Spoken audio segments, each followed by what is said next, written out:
Vous écoutez la radio nationale du Mali, il est 13h à Bamako.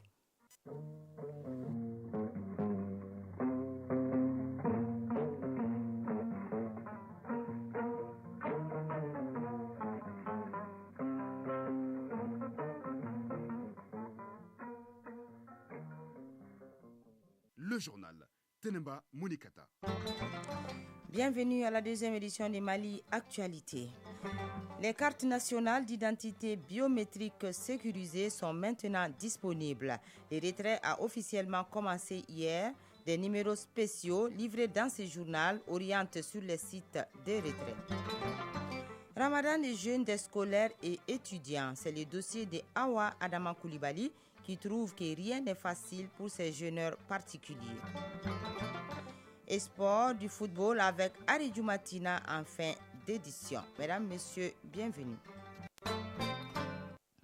Les retraits officiels des cartes nationales d'identité biométrique sécurisées CNIBS ont commencé hier. Les membres du gouvernement ont lancé le début de l'opération à travers la ville. Les ministres de la Sécurité et de la Protection civile étaient au 7e arrondissement avec 2 de ses collègues. Nyanya Alou Traoré. La nouvelle carte nationale d'identité biométrique sécurisée. C'est une continuité de la NINA à quelques nuances près. Sur la nouvelle carte, nous avons entre autres 2 logos, une date d'expiration et elle est de couleur blanche, contrairement à la NINA. Commandant Simbo Keïta, directeur du centre de traitement des données de l'état civil, CDTEC. La carte NINA s'effaçait. Ça ne sera pas le cas avec la nouvelle carte d'identité biométrique. Sur cette nouvelle carte d'identité, on a plus de 10 niveaux de sécurité. Donc c'est une carte qui est pratiquement infalsifiable. Exécutée de façon simultanée à travers la ville de Bamako par les membres du gouvernement, la présente opération de retrait dénote de toute l'importance qu'accorde l'exécutif à l'opération de retrait de la carte d'identité biométrique. Général de brigade Daoud Ali Mohamedine, ministre de la Sécurité et de la Protection civile. Nous sommes passés par plusieurs processus avant d'être là aujourd'hui. Donc je suis rassuré et très rassurant aussi que ce processus de retrait va se poursuivre de façon normale afin que chaque citoyen dispose dans un avenir très proche de sa carte d'identité nationale biométrique sécurisée. La nouvelle carte offre différentes fonctionnalités comme précisé ici par le ministre Mohamedine. C'est cette carte d'identité qui va englober la carte NINA, elle reste toujours la carte d'identité nationale et ensuite servira de carte d'électeur. Donc c'est une carte qui aura au moins 3 fonctions. Cette carte a été instituée depuis 2016 par la CEDEAO. Donc c'était suite à une réunion des chefs d'État de la CEDEAO qu'ils ont décidé de mettre en place une carte d'identité nationale biométrique sécurisée CEDEAO qui permet à tous les citoyens de la communauté de circuler librement et d'être identifiés. Le ministre de poursuivre avec cet appel à la population concernant le retrait de la dite carte. D'abord, au-delà du site internet jevalidemonina.ml, il y a un numéro SMS, quel que soit l'opérateur téléphonique que vous utilisez, pour situer votre carte. Et au-delà de ça, nous avions aussi mis en place 2 numéros verts qui vous permettent d'appeler pour pouvoir savoir où est-ce que vous devez retirer votre carte. Et le deuxième aspect, c'est la sécurité autour du retrait de la carte. Le retrait est individuel, c'est-à-dire quelqu'un d'autre ne pourra pas venir retirer la carte d'une autre personne à sa place. Et quand vous venez retirer, vous n'avez pas besoin d'amener une pièce d'identité ou une autre pièce. Vous venez parce que le retrait se fait à partir de 2 modes. D'abord, la reconnaissance faciale et ensuite l'empreinte. Au-delà de la carte d'identité nationale qu'elle est, elle servira aussi de carte d'électeur. C'est une carte qui a une durée de validité de 5 ans. La première carte qu'on va donner, elle est gratuite. C'est au renouvellement que la seconde sera payante. Je lance aussi ce même appel à la diaspora pour retirer leur carte d'identité nationale biométrique sécurisée. Monsieur Doumbia compte parmi les premiers dans ce commissariat à recevoir sa nouvelle carte. Je demande à tout le monde de sortir massivement à faire les retraits de leur carte. Signalons que l'opération de mise à jour se poursuit et elle se fera concomitamment avec le retrait des cartes. Pour avoir donc toutes les informations sur votre carte biométrique, vous pouvez appeler au numéro vert suivant 80 00 80 80 80 00 82 82 ou envoyer un SMS au 36 22.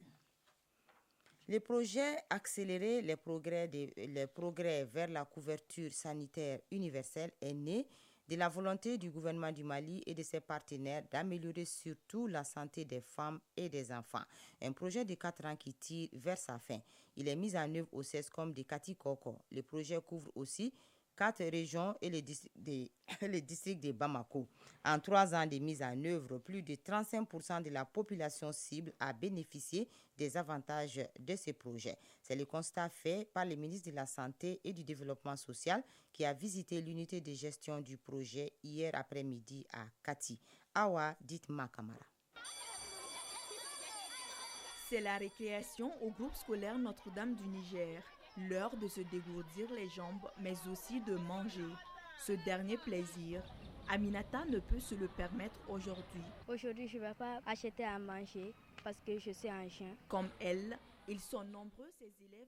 Dans les locaux du CESCOM de Katikoko 2, l'espoir renaît depuis 3 ans dans la prise en charge des femmes et des enfants en matière de santé.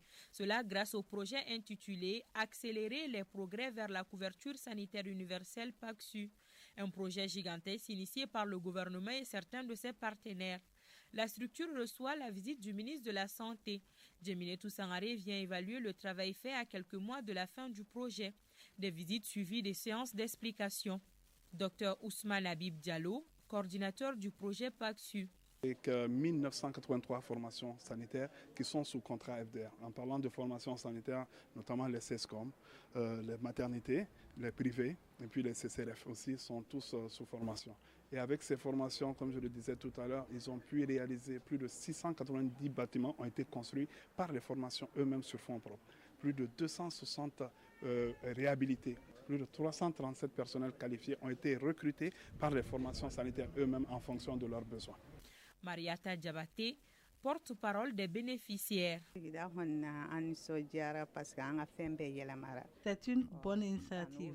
Nous avons eu un panneau solaire et cela a facilité la prise en charge. Ça a été également un soulagement pour les femmes enceintes.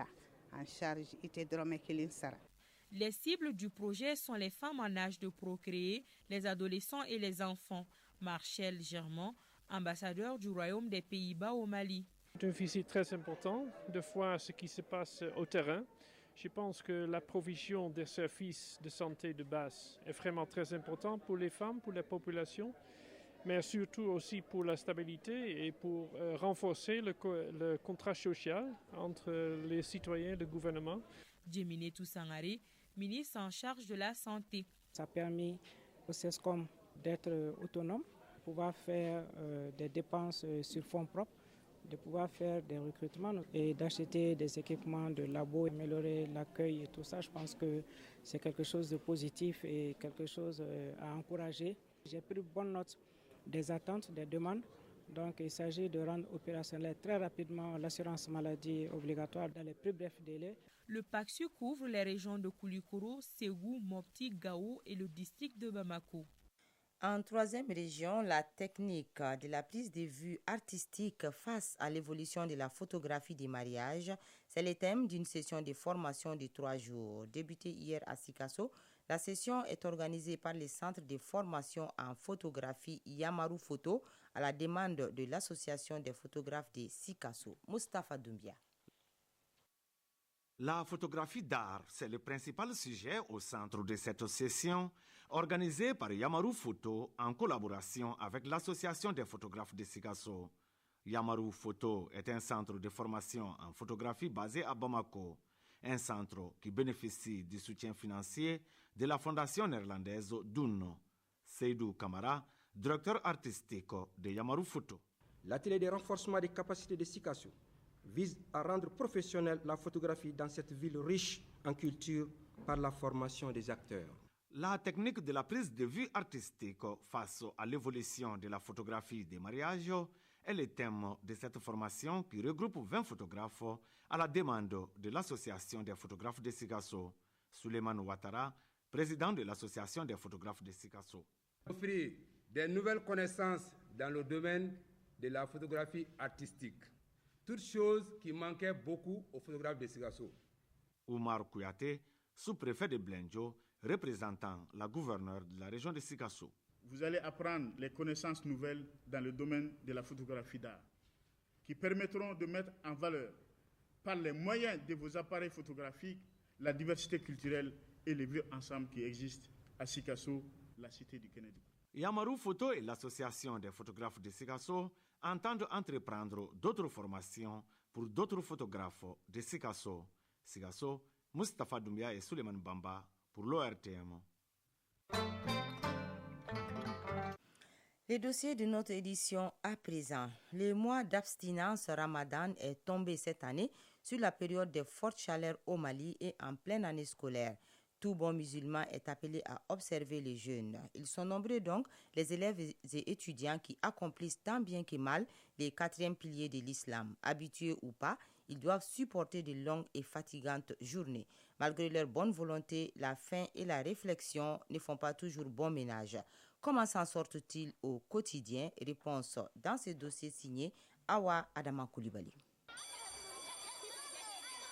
C'est la récréation au groupe scolaire Notre-Dame du Niger. L'heure de se dégourdir les jambes, mais aussi de manger. Ce dernier plaisir, Aminata ne peut se le permettre aujourd'hui. Aujourd'hui, je ne vais pas acheter à manger parce que je suis en jeûne. Comme elle, ils sont nombreux ces élèves âgés de 11 à 15 ans qui observent le jeûne en pleine année scolaire. Un choix personnel, nous disent-ils. Aminata Ibrahim Maïga, élève. Les parents ne m'obligent pas à jeûner, c'est mon propre choix. Seydou Daouda Sissoko, élève. Le jeûne du Ramadan permet d'effacer certains péchés. Cependant, la pénibilité du jeûne les rattrape quand le soleil est au zénith. Pris de faim et de fatigue, nos petits jeûneurs peinent à suivre correctement les cours. Moussouma Kan Sangaré, élève. Les cours du soir, vers 16h, 17h, ça me fatigue un peu. Bintou Diara, élève. Parfois j'arrive à suivre, mais pendant le soir, sous la forte chaleur, ça devient un peu difficile. Seydou Daouda Sissoko, élève. Vers midi 13h, on est très fatigué, on n'arrive pas à bien suivre le cours. À 16h, les élèves usent de toutes les techniques pour regagner leur domicile. Le temps est en leur faveur. Les enseignants cèdent parfois. Sérémé André, enseignant au groupe scolaire Notre-Dame du Niger. Les heures de fête, par exemple, c'est à partir de 15h, 16h. Vous savez que le soleil est encore ardent. Donc, du coup, certains viennent demander la permission. Monsieur, est-ce que vous pouvez m'excuser aujourd'hui? Elles ne disent pas directement qu'elles sont en jeûne. Et voilà, ils ne se sentent pas bien. Bien entendu, j'accepte. D'autres ont aménagé les horaires des cours. C'est le cas du groupe scolaire Mamadou Konaté. Moussa Diara, enseignant au groupe scolaire Mamadou Konaté. Avec la modification d'horaire par les autorités scolaires, je pense que c'est raisonnable et supportable. Parce qu'à partir de 13h, déjà c'est la descente. C'est ce qui les soulage un peu. Il est 18h30 quand nous arrivons sur le campus de la colline du savoir de Bamako. Ici, tout est calme. Des jeunes s'activent pour la rupture collective. Bol à la main, chacun attend le coup d'envoi. L'appel à la prière sonne comme une délivrance pour ces étudiants. Après une journée non pas la plus pénible, les bouchées de la gloire se dégustent avec appétit. Ils reprennent de la force. Lala Sissé, étudiante. Machallah, je me sens bien maintenant. Seydou Dambélé, étudiant. Alhamdulillah, je me sens mieux vraiment. Malgré l'âge et l'habitude, les journées de pénitence ne sont pas gagnées d'avance. Les examens en cours exigent un nouveau calendrier. Soumaïla Diara, étudiant. Entre la période de 13h jusqu'à la période de 16h, donc je me repose. Donc comme je n'ai pas de cours tous les jours, certains nous donnent de pause. Donc on vient, on fait la prière, on se repose dans la mosquée juste pour quelques minutes et puis on retourne en classe. Lala Sissé, étudiante. On s'efforce à suivre les cours, sinon vers 15h. C'est pas facile là. Les horaires que je choisis pour réviser mes leçons, c'est après la prière de Isha et après le Souhou. En attendant les épreuves du lendemain, les étudiants ont suffisamment repris d'énergie pour bien reviser cette nuit. 13h14 à Bamako, en Guinée, se poursuit le procès des massacres du stade du 28 septembre 2009. Hier, c'était le témoignage de Ben Youssouf Keïta, alors haut responsable de l'UFDG, principale formation politique du pays. Pour l'ancien bras droit de Cellou Dalein Diallo, témoigner à cette barre est un devoir en mémoire des victimes. Ben Youssouf Keïta a déclaré que des dizaines de militants de l'opposition au régime militaire d'alors, dirigés par le capitaine Moussa Dadis Camara, avaient été sauvagement massacrés par des soldats de l'armée régulière au stade du 28 septembre. Ben Youssouf Keïta demande au tribunal d'aider à retrouver les donneurs d'ordre. Crise diplomatique entre le Tchad et l'Allemagne après l'expulsion vendredi dernier de l'ambassadeur allemand par N'Djamena. C'est au tour de son homologue tchadien à Berlin qui a été prié hier de quitter son poste. Le ministère des Affaires étrangères a convoqué l'ambassadrice tchadienne en Allemagne, Mariam Ali Moussa, et l'a informé qu'elle devait quitter le pays sous 48 heures. Berlin dit regretter de devoir en arriver là, critiquant l'expulsion injustifiée selon lui de l'ambassadeur allemand au Tchad. Le secrétaire général de l'ONU était hier en Somalie pour une visite officielle. Antonio Guterres a sonné l'alerte. Il a appelé à un soutien international massif pour une aide humanitaire de 2,6 milliards de dollars, soit plus de 1500 milliards de francs CFA pour la Somalie. Le pays est menacé par une sécheresse historique et potentiellement très meurtrière et fragilisé par une insurrection terroriste. Le chef de l'ONU a exhorté les donateurs et la communauté internationale à intensifier leur soutien pour financer d'urgence les plans de réponse humanitaire 2023 qui n'est actuellement financé qu'à 15%. Antonio Guterres a également rencontré les personnes déplacées du camp des Bédouas. Il a appelé la communauté internationale à résoudre les drames humanitaires dont il a été témoin dans ces camps. La Russie a procédé hier au lancement d'essais d'un missile balistique intercontinental avancé. C'est là à peine quelques semaines après avoir annoncé la suspension de sa participation au traité de désarmement nucléaire qui lie les pays aux Américains. Une unité de combat a lancé avec succès un missile balistique intercontinental depuis le site d'essai Kapustin Yar, a déclaré le ministère russe de la Défense dans un communiqué. Le ministère a néanmoins précisé que l'exercice avait pour but de tester des équipements avancés de combat. Un lancement qui a permis de confirmer l'exactitude de la conception des circuits et des solutions techniques utilisées dans le développement de nouveaux systèmes de missiles stratégiques, a précisé la même source.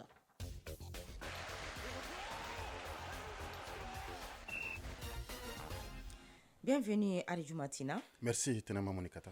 On commence par les championnats nationaux de football avec la 14e journée.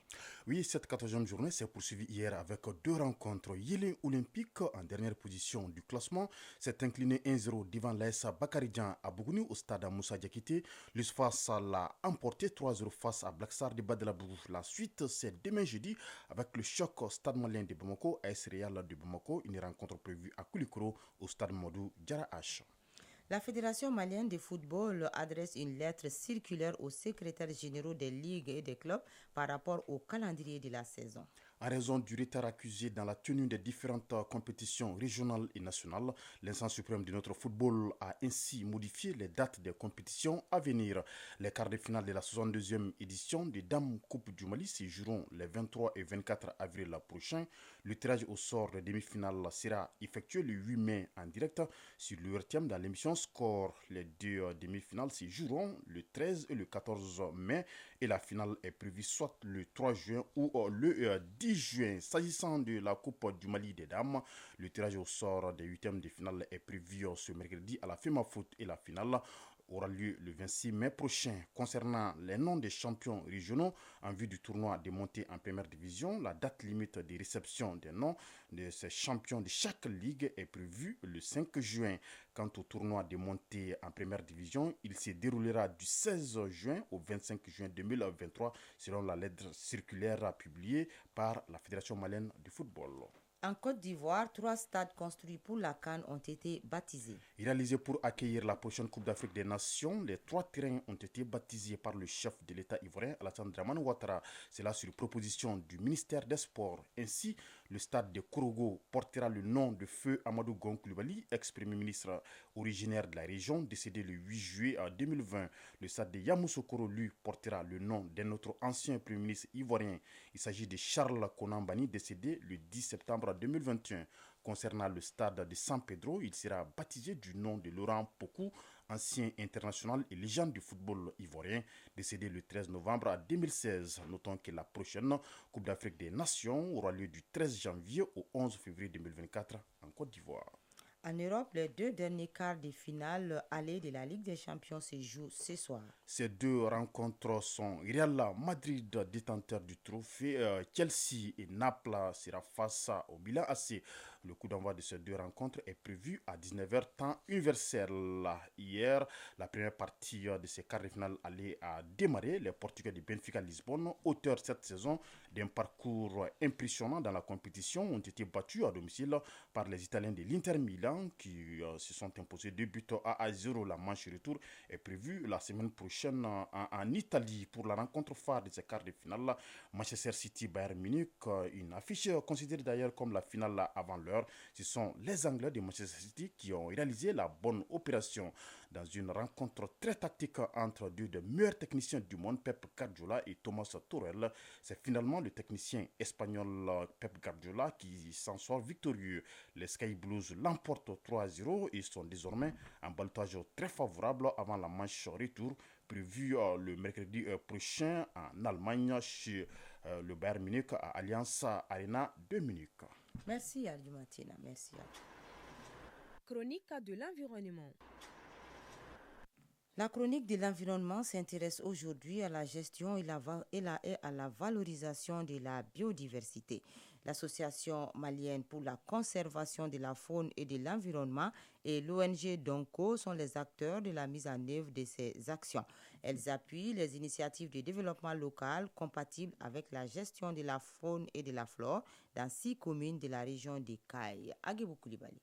Sauver la nature doit être une œuvre pour tous. C'est le slogan de l'Association malienne pour la conservation de la faune et de l'environnement. Une vision partagée par l'ONG Donko qui œuvre pour la promotion du savoir local. Les 2 structures ont réuni leurs forces pour soutenir les communautés locales dans la gestion durable des ressources naturelles renouvelables dans la première région. Moriba Nomoko, chef de file de consortium. Ce consortium-là, on s'est mis ensemble et on a signé un document de partenariat, de collaboration. Au-delà du fonds climat, on peut solliciter d'autres financements ensemble pour pouvoir en tout cas renforcer nos capacités d'intervention au niveau du terrain. Et on a un document de partenariat avec la FAO. Ali Bokoum, chargé de programme à l'ONG Donko. Il s'agit pour nous de mettre en tout cas des mécanismes pour en tout cas réduire un peu ces différents conflits-là.